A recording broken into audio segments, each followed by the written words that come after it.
So hey guys, welcome back to my YouTube channel that is learn always learn something new with Priyanka. तो आज की इस video में हम डीके बासु गाइडलाइंस के बारे में बात करेंगे, जो कि DK Basu versus state of West Bengal case में डिस्कस करी गई थी। ओके, सो हम बिना टाइम वेस्ट किए इस वीडियो को स्टार्ट करते हैं।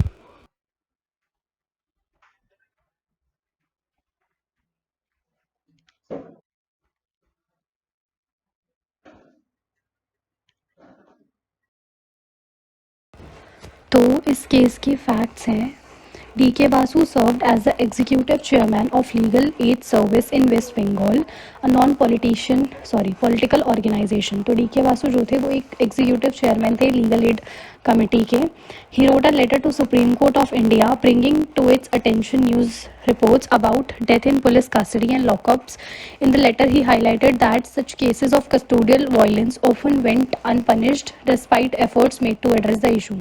तो बेसिकली उन्होंने सुप्रीम कोर्ट ऑफ इंडिया को एक लेटर लिखा था जिसमें उन्होंने एक मेन मुद्दे को डिस्कस किया था, जो कि था death in custody. Police custody में जो भी डेथ्स होती हैं उनके टॉर्चर्स की वजह से या फिर किसी भी रीजंस की वजह से, तो उनके बारे में इन्होंने डिस्कस किया था और बोला था कि ऐसी डेथ्स को अनपनिश रखा गया है, मतलब ऐसी डेथ के लिए कोई पनिशमेंट नहीं रखी गई अगर वो पुलिस वाले इन्वॉल्व है या फिर ऐसा कुछ भी है। तो इन डेथ्स के लिए उन्होंने एक पिटीशन डाली थी, एक लेटर लिखा था सुप्रीम कोर्ट को। He urge the court to investigate this matter and provide compensation to the families of the victims. He requested that the letter be treated as a writ petition under the category of PIL, recognizing the importance of the issue raised in the letter. The court treated it as formal petition and the defendant were notified. अब उसने उस letter में court को request करी थी कि वो investigate करे इस मैटर को और जो विक्टिम्स हैं उनकी फैमिलीज को कॉम्पनसेशन दे। और उन्होंने ये भी बोला था कि इस लेटर को एक as a writ petition treat किया जाए और PIL की कैटेगरी के अंदर इसको रखा जाए। ठीक है, तो कोर्ट ने क्या किया था, कोर्ट ने इस इशू को सीरियसली लिया था और इसको एक फॉर्मल पिटीशन की तरह ही ट्रीट किया था और जो डिफेंडेंट्स थे उनको नोटिस भेज दिया था।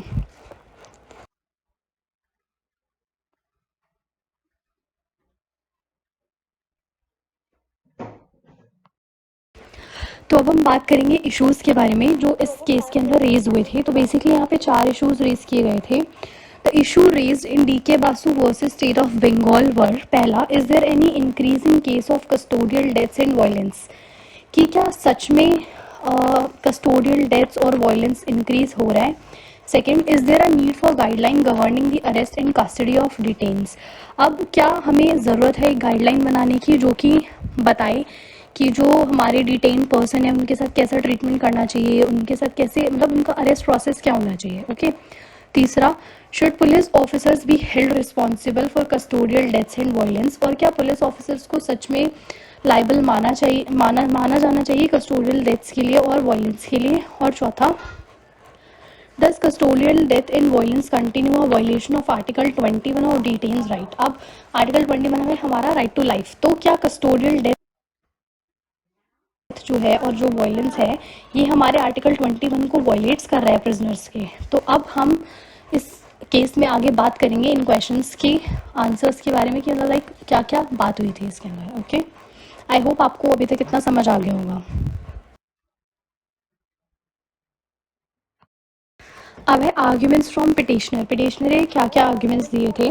The petitioner argued in DK Basu versus state of Bengal that the physical and mental suffering experienced by detainees within the police stations or confinement facilities should be prevented, whether it involves physical assault or rape in police custody. The trauma endured extends beyond what the law currently address. तो basically petitioner ने क्या बोला था, petitioner ने DK Basu case के अंदर ये बोला था कि जो फिजिकल और मेंटल सफरिंग है जो भी हमारे प्रिजनर्स झेल रहे हैं पुलिस स्टेशंस के अंदर, ठीक है, या फिर कन्फाइनमेंट प्लेस पे, इन ट्रीटमेंट को, इन फिजिकल असॉल्ट्स को, इन मेंटल सफरिंग्स को जो है वो क्या करना चाहिए, प्रिवेंशन मिलनी चाहिए। प्रिजनर्स को जो है इनसे छुटकारा मिलना चाहिए। Whether it involves physical assault, फिर चाहे वो कोई फिजिकल असॉल्ट हो यानी कि कोई पुलिस वाला किसी पर्सन को मार रहा हो या फिर किसी का रेप हुआ हो पुलिस कस्टडी के अंदर, इन सारे ट्रॉमा से जो है पिटिशनर को छुटकारा मिलना चाहिए, रिलीफ मिलना चाहिए।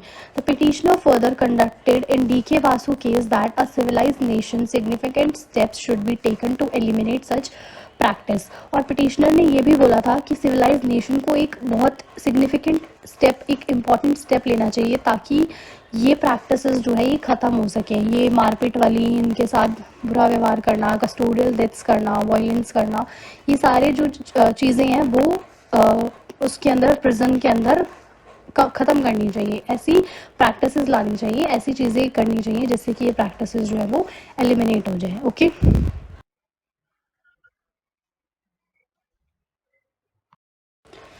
सो now will talk about the arguments from the respondent. Respondent ने क्या क्या आर्ग्यूमेंट्स दिए थे। Counsel representing different states and doctor E.M. Singhvi arrested in DK Basu versus state of Bengal that everything was already well established within their respective states. They presented their beliefs and provided valuable assistance to the court in examining various aspects of the issue. अब इन्होंने क्या बोला था, इन्होंने ये बोला था कि जो स्टेट्स हैं, स्टेट्स के रिस्पेक्टिव में हर एक चीज़ वेल इस्टेब्लिश्ड है, प्रॉपरली मेंटेन है। और उन्होंने ये भी बोला था कि हमें कोर्ट को ये बोलना चाहिए कि इन सारी चीज़ों को ये एग्जामिन करें। लाइक कोर्ट को ये बोला उन्होंने कि आप जेल्स विजिट करो, एग्जामिन करो कि कैसे चल रही हैं चीज़ें, कैसे नहीं चल रही हैं। Okay, second point is they also made suggestion for the court to establish guidelines aims at reducing if not preventing custodial violence and providing support to the relatives of those who die in the custody due to torture. अब second चीज़ उन्होंने ये बोला था कि court को guidelines बनानी चाहिए और उन गाइडलाइंस में जो है वो कस्टोडियल वायलेंस को रिड्यूस करने की बातें लिखी होनी चाहिए कि आप कस्टोडियल वायलेंस को अगर प्रिवेंट नहीं कर सकते तो उनको कम कैसे कर सकते हो।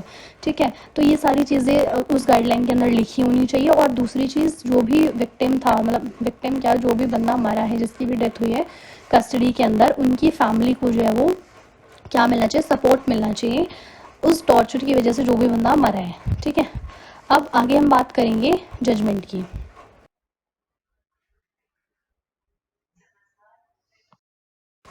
तो अब जजमेंट में सुप्रीम कोर्ट ने क्या बोला था। Supreme court in DK Basu versus state of Bengal referring to the case of Nilabati Behera versus state of Orissa AIR 1993 SC 1960 retired that prisoners and detainees should not be deprived of their fundamental rights under Article 21. Only legally permissible restrictions can be imposed on the enjoyment of their fundamental rights. तो अब supreme court ने Nilabati Behera versus state of Orissa वाले case को reference में रखकर ये बोला था कि हमें प्रिजनर्स के राइट्स जो है under article 21, right to life के अंडर जो प्रिजनर्स के राइट्स हैं उनको वायलेट करने का कोई भी अधिकार नहीं है हमारे पास। सिर्फ हम उन राइट्स को सर्टेन रिस्ट्रिक्शंस लगा सकते हैं फंडामेंटल राइट्स पे। हम आर्टिकल 21 पे कोई रेस्ट्रिक्शन नहीं लगा सकते। ओके,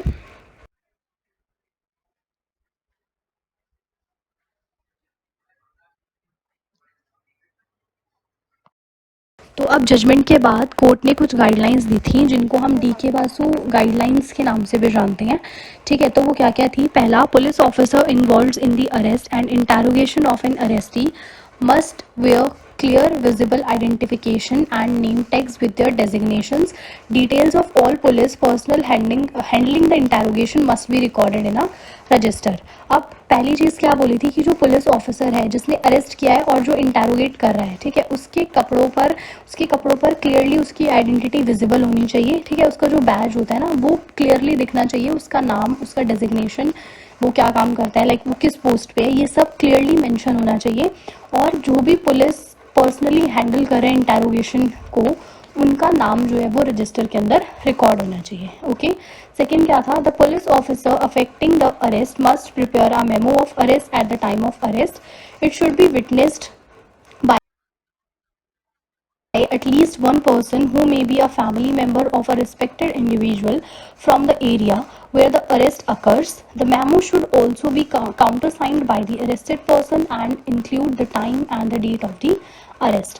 अब सेकेंड गाइडलाइन क्या आई थी कि पुलिस ऑफिसर जो है जिसने भी अरेस्ट किया है उसको एक मेमो प्रिपेयर करना है अरेस्ट के टाइम पर। ठीक है, और वो एक एटलीस्ट वन फैमिली मेम्बर उसको विटनेस करे, उनके सिग्नेचर हों, जिस टाइम पे अरेस्ट हुए, सारी चीज़ें उसी टाइम पे करनी है। ठीक है, और जो मेमो है वो काउंटर साइन हो अरेस्टेड पर्सन के थ्रू भी, मतलब अरेस्टेड पर्सन भी अरेस्टिंग के टाइम पे उस मेमो को साइन करेगा, तभी उसका अरेस्ट जो है वो कर सकते हैं। ठीक है, third is Any person arrested and handled in custody has the right to have a friend, relative, or someone in known to them informed about their arrest and detention as soon as possible, unless the witness to arrest is such a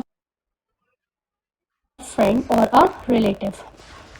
अब तीसरी चीज़ उन्होंने ये बोली थी कि जो भी बंदा कस्टडी के अंदर है उसके पास ये राइट है कि वो अपने किसी भी फ्रेंड को, किसी भी फैमिली मेम्बर को या किसी को भी जिसको वो बताना चाहता है, किसी भी एक बंदे को बता सकता है एज सुन एज पॉसिबल. ठीक है. Fourth point is the police must notify the time, place of arrest and place of custody of arrestee to the next of kin if they live outside the direct district or town. और अगर मान लो उस family, उस arrested person के जो family member है वो out of town रहती हैं, तो ये पुलिस की रिस्पॉन्सिबिलिटी है कि वो उसकी फैमिली को बताएं कि अरेस्ट का टाइम क्या है, वो बंदे को कहाँ से अरेस्ट किया है. ठीक है. और वो कस्टडी में, तो ये सारी चीज़ें पुलिस की ड्यूटी बनती है उसकी फैमिली को बताना. This notification should be made through the legal aid organisation in the district and the concern area police station within 8 to 12 hour after the arrest. और ये नोटिफिकेशन जो है हमारी लीगल एड ऑर्गेनाइजेशन ने बनाई थी और पुलिस को, हमारा पुलिस स्टेशन को ये काम करने के लिए 8 से 12 घंटे का टाइम भी दिया था अरेस्ट के बाद. Okay. Next is the person arrested must be informed of their rights to have someone informed of their arrest or detention as soon as they are taken into custody.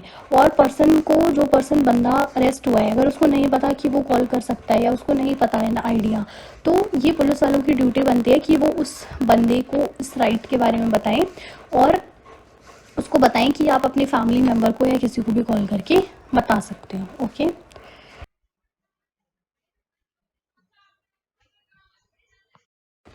An entry regarding the arrest must be made in the case diary at the place of detention. This entry should also include the name of the person informed about the arrest and the names and details of the police officials responsible for the arrestee.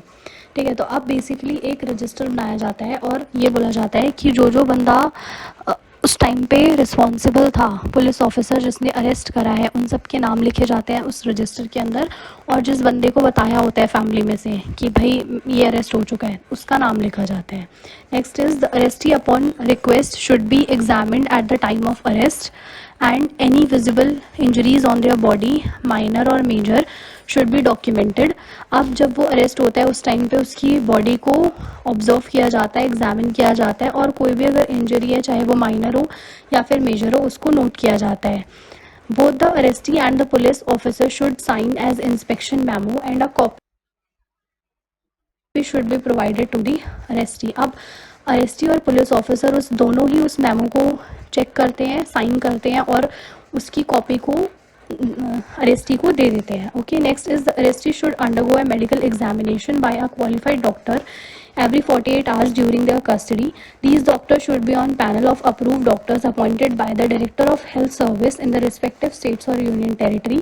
Such a panel should be prepared for all the tehsils and districts. अब जो arrested है उसको हर 48 घंटे में अपनी body को checkup कराना होता है डॉक्टर से. ठीक है. और ये जो है, ये हमारा डायरेक्टर ऑफ हेल्थ सर्विस जो है इनको अप्रूव करती है, इनको अपॉइंट करती है और हर एक तहसील और डिस्ट्रिक्ट के लिए ये पैनल बनाया जाता है.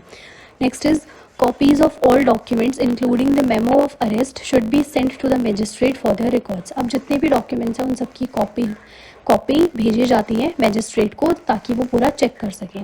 ठीक है. Next is the arrestee may be allowed to meet with their attorney during the interrogation, although not necessarily throughout the entire process. Arrested को परमिशन दी जाती है कि वो अपने अटॉर्नी से भी मिल सकता है. अगर उसकी इंटेरोगेशन हो रही है तो वो अपने अटॉर्नी से मिल सकता है. Next is police control rooms should be establish at the district and state headquarters. अब पुलिस कंट्रोल रूम्स भी बनाए जाते हैं, डिस्ट्रिक्ट और स्टेट लेवल पे हेडक्वार्टर्स बनाए जाते हैं. The office in charge of the arrest must communicate information about the arrest and place of custody of the arrest to the control room within the 12 hours of effecting the arrest. This information should be displayed on a visible notice board at the control room. अब जो head office है उसको वहाँ पर 12 hours के अंदर, arrest करने की 12 आवर्स के अंदर अंदर उसको रिपोर्ट देनी होती है और सब कुछ बताना होता है. ठीक है. तो बेसिकली ये गाइडलाइंस इसलिए आई थी ताकि जो कस्टोडियल वायलेंस और कस्टोडियल डेथ है उसको रिड्यूस किया जा सके, प्रिवेंट किया जा सके एक तरीके से. ठीक है. आई होप आपको समझ आ गया होगा. Thanks for watching.